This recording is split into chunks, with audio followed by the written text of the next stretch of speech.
Also, we're going to do a little bit of a julienne cut of the onion.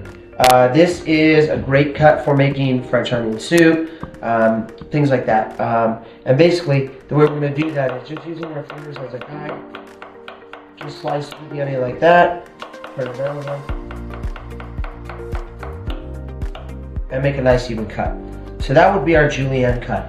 Now, that being said, we showed you how to do the brunoise of the carrot. Now I'll show you how to do the brunoise of the onion and then the shallot. Now, just like we did the small dice, we're going to cut, again, 3/4 of an inch, three-quarters of the way through the onion, but 1/8 of an inch thick.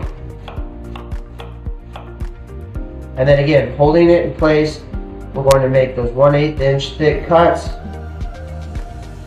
holding our hand flat on the top so that we're not going to cut ourselves.